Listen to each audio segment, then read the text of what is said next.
Bonjour Monsieur Demaison, nous sommes sur votre stand SUSE qui est sur la 2e ou 10e édition plutôt du salon Linux, Solutions Linux. Merci de nous consacrer du temps. Nous sommes venus vous voir parce que SUSE fête ses 20 ans cette année. C'est une longévité exceptionnelle dans le milieu de l'IT et dans l'open source notamment. Donc ce que nos lecteurs, les lecteurs de CBP aimeraient savoir, c'est quels sont vos projets pour la prochaine décennie, quels vont être les relais de croissance de SUSE et comment allez-vous en faire bénéficier vos partenaires car vous avez une distribution 100% indirecte, je crois. C'est exact, donc en fait SUSE c'est 20 ans bien sûr au niveau international. En France on est arrivé uniquement en 2004, donc on est peut-être un peu moins vieux sur le territoire France. Par contre ce qui est intéressant c'est qu'on a une croissance extrêmement forte sur le territoire français, justement de par notre non-présence auparavant, donc on a une très forte croissance. Donc c'est vrai qu'on a signé dans les années fiscales d'avril à avril.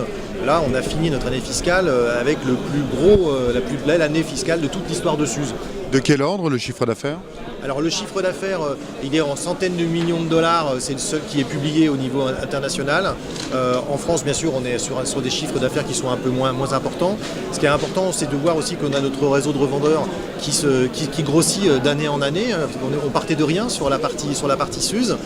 On avait été racheté par Novell, donc Novell a amené SUSE sur le territoire français, donc on bénéficiait effectivement du réseau Novell, et ce réseau de revente était finalement un réseau qui n'était pas tellement lié à celui de l'open source, donc il a fallu le monter. Donc aujourd'hui c'est vraiment quelque chose de très important pour nous, on est 100% indirect, 100%, et mis à part quelques très grands comptes qui représentent des milliers de dollars et des millions de dollars obligatoires pour être en direct, c'est pas du tout notre politique. On est sur des mécanismes de revente de souscription, de maintenance et de support, donc avec des références très simples à gérer en termes de revente. On travaille bien sûr avec un réseau de grossistes. Donc aujourd'hui, pour nous, la notion de revendeur est essentielle, soit parce qu'il y a des clients qui sont des clients finaux qui ont déjà une autonomie et qui veulent juste avoir finalement un grossiste qui va lui amener des canaux de revente simples. Donc là on va travailler sur des gros du marché qu'on appelle chez nous les fulfillers, qui vont travailler évidemment sur cette revente-là, sans une valeur ajoutée extraordinaire, si ce n'est celle de la logistique. Et puis à côté, des VAR qui eux sont peut-être de taille moins importante, mais auxquels on garantit une marge intéressante. De quel ordre ? Alors les marges sont variables en fonction bien sûr du business. Il faut savoir qu'aujourd'hui, nous on se positionne par rapport à notre grand concurrent, les gens au chapeau rouge. Voilà. Et ces gens-là, nous on se positionne pour exister, on est numéro 2 sur le marché, on ne s'en cache pas. Pour ça, il faut qu'on soit mieux et moins cher et flexible. Et vous faites que du B2B, on est bien d'accord. On fait que du B2B, exactement. On a une distribution qui s'appelle OpenSUSE, mais qui est communautaire, qu'on ne revend pas. Et donc aujourd'hui, qui est gratuite, exactement. Donc il n'y a pas de concurrence du tout entre une SUSE et une OpenSUSE, bien au contraire. Ça nous permet d'avoir une image de marque sur du grand public également, mais en fait c'est plus pour la maison. Donc aujourd'hui c'est du B2B à 100%. Donc notre approche, elle est clairement de pouvoir accompagner avec ces VAR, technologiquement parlant, sur de l'installation, de l'intégration. Donc il y a une notion de marge à la revente et après une marge aux services d'intégration qui y sont associés. Justement, quels vont être les relais de croissance pour les prochaines années chez SUSE et ses partenaires ? Est-ce qu'on parle de cloud, de big data, des gros mots comme ça ou autre chose ? Alors oui, bien sûr, on va dire que le cloud fait partie d'un des 3 axes majeurs pour les années à venir. Donc on les a décrits à l'occasion des 20 ans dans la stratégie future. Le premier axe, c'est l'enterprise computing, c'est notre métier de base depuis 20 ans, qui fait qu'aujourd'hui, on dispose quand même au dernier comptage IDC, qui était en 2010, puisqu'en fait il est publié en 2011, donc de 26% de part de marché au niveau purement nombre de serveurs dans le monde entier. Ça correspond quand même finalement à un des 3, SUSE est un des 3 systèmes d'exploitation qui existent dans le monde x86. Il y a Windows, il y a Red Hat et il y a SUSE dans le monde de l'entreprise. Et donc dans le monde Linux, aujourd'hui on est le second qui a 2 fois moins de parts de marché certes que Red Hat. Ce qui est important, c'est que chaque année qui passe, on prend des parts de marché. Donc aujourd'hui c'est une opportunité pour les réseaux de revente d'être sur un marché qui va être effectivement certes moins cher en face à le client, donc une revente plus facile, mais avec une marge garantie qui est très intéressante sur quelqu'un qui est en croissance, qui est donc la société SUSE. Donc ça c'est le premier pilier. Deuxième pilier, le cloud. Et là on se positionne au niveau du cloud de l'infrastructure avec une offre basée sur le projet OpenStack, donc toujours dans cette notion d'open source bien évidemment, mais cette fois-ci avec toujours cette notion de revente, de souscription, de maintenance et de support pour avoir son cloud à la maison, le fameux cloud privé dont tout le monde parle. Donc ce SUSE Cloud aussi est une opportunité pour les revendeurs d'attaquer. Tout simplement parce que c'est un nouveau marché. C'est-à-dire qu'autant le marché Linux aujourd'hui est un marché qui est déjà finalement un peu, pas saturé, mais qui est toujours en croissance. Mais là aujourd'hui, les gens ont fait le pas. Le marché du cloud, lui, il est encore à venir. On est encore dans une notion de pionnier, à planter des drapeaux chez les clients pour dire voilà. Et donc là, c'est une opportunité de planter un petit drapeau qui va grossir et qui va ensuite finalement être une opportunité business pour les autres, enfin les années à venir. Donc cette notion de SUSE Cloud est intéressante pour le client final classique, mais après pour une nouvelle race en fait de partenaires qui sont les cloud service providers. Par exemple. Alors aujourd'hui, ça peut être soit des naissants, c'est-à-dire quelqu'un qui veut vraiment se lancer sur du SaaS par exemple, et donc il va avoir besoin d'un outil géré en interne. Pour lui, un SUSE Cloud, c'est un outil open source, ouvert, qui va être à moindre coût et qui va lui permettre d'adresser des clients finaux avec une plus forte marge sur du SaaS par exemple. Pareil pour la partie PaaS. Aujourd'hui, il y a des PaaS open source. Il y a des types... PaaS étant plateforme as a service. Plateforme as a service, vous avez tout à fait raison. Pour le développement. Pour le développement. Donc moi, je suis partenaire. Je veux offrir finalement des services de développement ou des services à valeur ajoutée à mes clients finaux. Donc cette nouvelle race de partenaires qui va finalement non plus revendre un service qui va être unitaire, mais un service qui va être avec un niveau au-dessus, c'est-à-dire qui est déjà hébergé, eh bien, va pouvoir travailler aussi sur des plateformes de type SUSE Cloud. Et puis donc le troisième pilier qui est directement lié, lui il est 100% indirect, c'est ce qu'on appelle Integrated System, parce qu'un des gros piliers de SUSE, c'est les systèmes intégrés en EOM, et on a des outils spécifiques pour ça, qui sont gratuits dans le cadre d'ailleurs pour les éditeurs ou pour les intégrateurs, donc la partie EOM, et donc c'est sur la partie SUSE Studio, où on peut avoir finalement capacité en moins de 10 minutes. Vous pouvez rappeler ce que c'est que SUSE Studio ? Alors SUSE Studio, c'est une machine à créer des appliances qui sont soit virtuelles, soit physiques, soit Live CD, clé USB, et sachant qu'on parle de virtuel, c'est toutes les bases du marché, Xen, KVM, VMware, VirtualBox, bien sûr Microsoft, etc. Donc c'est vraiment cet outil qui permet tout simplement à quelqu'un dont la valeur ajoutée, c'est pas obligatoirement de savoir ce que c'est qu'un OS, mais de revendre soit son produit fini avec du hardware et un logiciel par-dessus, et finalement d'avoir une facilité à la revente. Et donc nous travaillons déjà depuis pas mal de temps sur ce modèle-là. Sur la partie des éditeurs, par exemple, aujourd'hui, nous avons 9500 certifications sur la SUSE, 2 fois plus que nos concurrents directs au chapeau rouge. Donc on voit que ce moteur, à la fois de SUSE Studio, et puis vous êtes éditeur, vous voulez certifier sur une SUSE, la maintenance et le support de la SUSE sont gratuits pour vous. Donc ce sont vraiment des moteurs qui permettent d'arriver à faire que des acteurs de toute taille puissent finalement adresser tous les marchés à moindre coût. Donc pour exister aujourd'hui en tant que système d'exploitation, il nous faut à la fois être mieux et moins cher. Le mieux, clairement, on le voit au travers des outils tels SUSE Studio pour ce marché-là. Mieux au niveau de la souplesse, au niveau des souscriptions. Et bien évidemment, le moins cher, ça, ils pourront le constater au travers des marges qu'ils pourront faire. Pour revenir sur le cloud, j'ai bien compris, est-ce que quand même l'avènement du SaaS qui a l'air de décoller assez rapidement est-elle on va dire, une menace ou une opportunité pour des éditeurs d'open source comme vous ? Est-ce que c'est la fin du modèle gratuit par exemple ?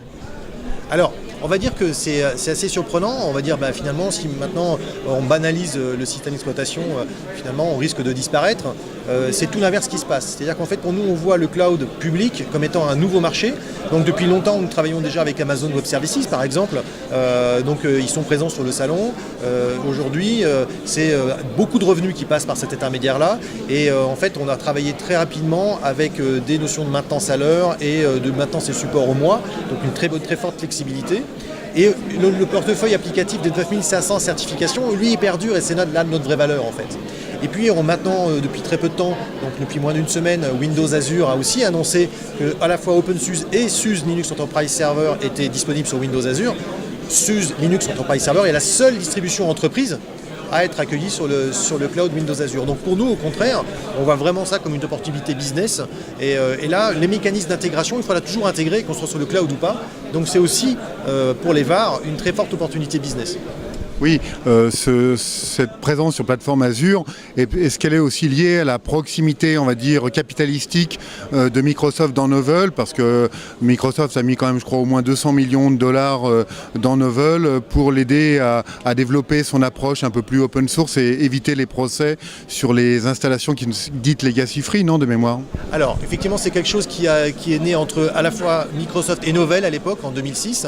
Donc le transfert d'argent, puisqu'il y a eu transfert d'argent, a plus été sur le fait que Microsoft proposait à ses clients finaux de lui revendre des souscriptions SUSE.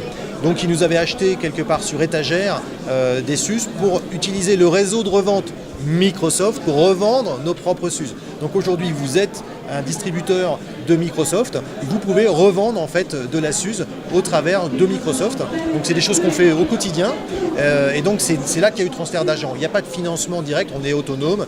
Nous on a changé de propriétaire, donc on a changé de nom. Avant on s'appelait Novell, maintenant on est autonome, on s'appelle SUSE. On a changé juste de propriétaire, avant c'était le Nasdaq, c'était Wall Street. Maintenant ce sont des fonds privés, donc qui s'appellent Attachment Group. Donc ce qui est intéressant, c'est que maintenant on est en tant que SUSE, on a dit qu'on est numéro 2 sur le marché de l'open source. Par contre, en tant qu'Attachment Group, on est le 12e éditeur mondial, 1,2 milliard de chiffre d'affaires. Et le réseau de revente est le réseau de revente Attachment. Et par contre, les certifications sont les certifications SUSE. Donc en fait, pour être un... Vont-elles évoluer d'ailleurs cette année, vos certifications? Alors avant, et c'est peut-être une des difficultés qu'on avait en tant qu'opérateur SUSE au sein du groupe Novell, c'est qu'en fait, on voyait une notion de revente de Novell et les gens du monde de l'open source se disaient il va falloir que je me mette, même si ce n'est pas toujours vrai, aux technologies Novell, ce qui n'était pas le cas. Mais il y avait cette perception-là. Maintenant, opérant en tant que SUSE, en tant que tel, les certifications SUSE sont bien identifiées par le réseau de revente.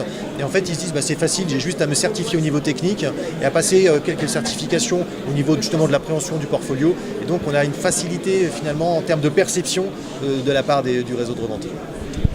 Pour revenir brièvement sur le cloud, est-ce qu'aujourd'hui le cloud tel qu'il est vu par SUSE est un relais de croissance aussi pour ses partenaires? Sont-ils condamnés juste à vendre des licences et à héberger que chez vous, ou ils peuvent également vendre du service, voire héberger des systèmes SUSE de leurs clients dans leur propre data center par exemple? Alors oui, j'ai peut-être pas été très clair. SUSE Cloud est une offre progicielle. Nous ne sommes pas hébergeurs, ce n'est pas notre métier. Nous sommes des industriels du monde de l'open source pour fabriquer à la fois une distribution qui s'appelle SUSE Linux Enterprise Server et SUSE Cloud qui est un progiciel basé sur le projet OpenStack. On n'a pas vocation à héberger. On n'est en aucun cas en concurrence avec les hébergeurs, bien au contraire, puisqu'on propose des solutions pour eux. S'ils veulent utiliser SUSE Cloud pour pouvoir asseoir leur business, ou alors, en tant que revendeur, revendre SUSE Cloud à leurs propres clients. Donc non, clairement, c'est une opportunité business pour eux. Et d'ailleurs, j'espère, parce qu'en fait, c'est notre seule et unique voie aujourd'hui pour SUSE Cloud, c'est que ça soit via les revendeurs, chez nos clients finaux, ou alors chez les cloud service providers. Plusieurs SS2L, donc les sociétés de services libres, s'inquiètent de la possible, je dirais, monétisation des différentes distributions, que ce soit la vôtre, celle de vos concurrents. Qu'est-ce que vous voulez leur répondre à ça ? La notion de monétisation, si vous voulez, elle dépend de chacune des politiques des différentes distributions. Il est clair que certaines contributions open source de nos concurrents passent par leur DVD qui n'est pas en libre téléchargement. Donc on voit bien que là, pour accéder au DVD, déjà il faut être client ou alors passer par un mode d'évaluation. Donc on voit que c'est assez complexe. Il est clair que dans notre approche, les DVD sont directement en mode de téléchargement libre et en fait on n'a aucune obligation à la fois de passer par une évaluation, aucune obligation de payer quoi que ce soit. Donc les DVD, on en a déjà distribué plus de 1000 sur le salon Solutions Linux. Donc c'est directement utilisable sans aucune obligation d'achat et ça marche et ça fonctionne.